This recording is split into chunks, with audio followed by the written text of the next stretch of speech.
What essential skills do startup founders generally lack? In my experience, it's a combination of the following. 1. Focus. Agree with Chris McCoy on this point. Not focus so much as focusing on a particular problem of the business, though that too, but more about focusing the objectives of the business. Too often there's this fantasy of potential, almost as though the potential has already been realized and it's an afterthought. If you have visions of reaching 20 verticals in 20 countries, you have to focus on getting a decent level of traction in one vertical in one country. Too often founders will say, but, all this potential. You have to conceive it and then almost ignore it. Like a road trip, you kinda know where you're going, but you still have to put eyeballs to the road so you don't run off track. It's a hard balance between being strategic and tactical. 2. Knowing the true cost of something. Generally speaking, the appreciation and understanding for what something really costs is often lacking. If I do this, how does that impact ops, technology, etc.? The real cost of a decision is often not felt, so promises are made that teams can't absorb. The end result is a process that remains broken and the ability for the business to scale is ultimately compromised. To continue my road trip analogy, sometimes founders will focus on driving and forget where they're going and what it takes to get there. 3. Process. We just have to get out there and do it. Absolutely. The just do it attitude is great, but there is a cost. See number 2, if you do so in a completely ad hoc manner and never fully realize or institute a process for doing it again. Sales process is usually the most lacking and least appreciated initially. I'm not talking heavy process, a multitude of documents, etc. Rather, I'm just talking about an articulation of how things should be and the ability to adapt and change if they're not. I often hear people frustrated, they're not producing. By what standard? Following what general process? If you don't know the variables, you have no way to set expectations and have no process to repeat.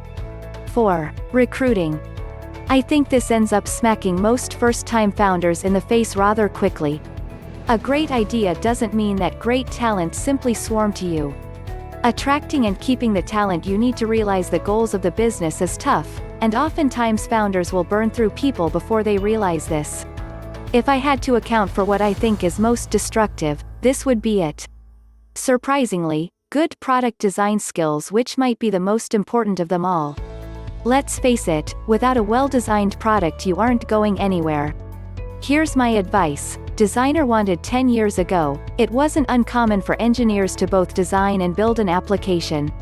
Graphic designers were just starting to get their heads around the digital space, and for the most part, products were designed and built from start to finish by engineers. While many products functioned correctly, often the result was a user experience that lacked empathy for the user, a design skill, and a frustrating process where everyone from product manager to CEO was at the mercy of the engineer's discretion. Flash forward to 2010 and what we find are designers doing a lot of the upfront work in order to ensure the usability and perceived value of a digital product.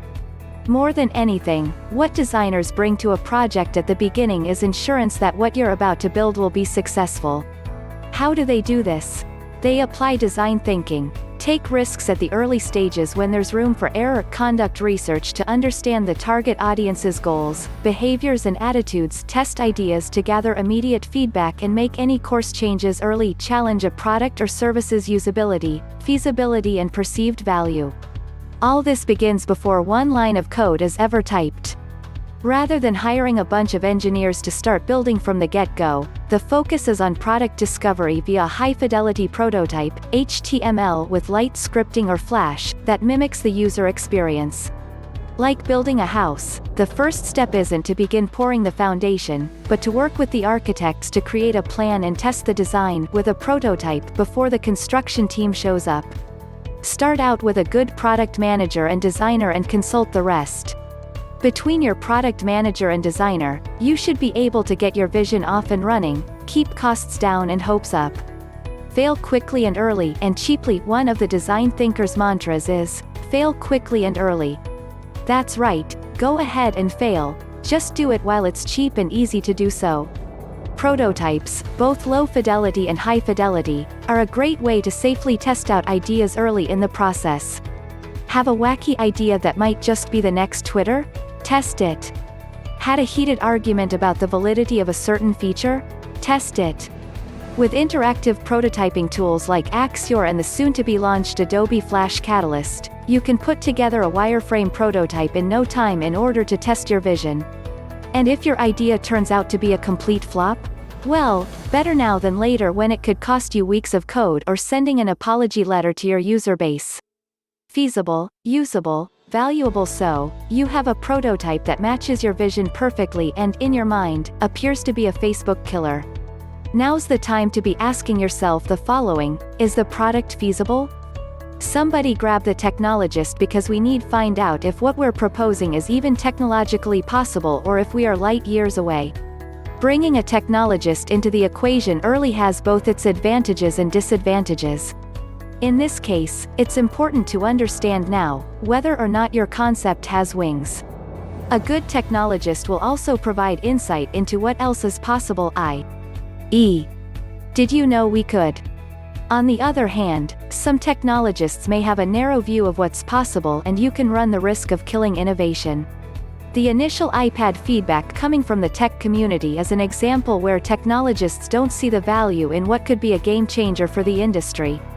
A good strategy in the early stages is to shoot for the moon, drafting plans that are creative and uninhibited by barriers, within reason, of course. Is the product usable? You get it, but will your users?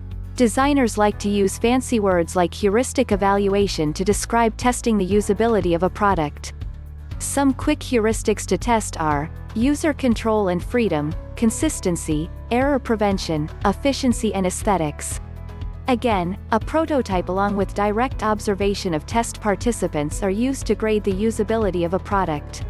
Is the product valuable? What is the perceived value of the product in the eyes of the user customer? In other words, will anyone care?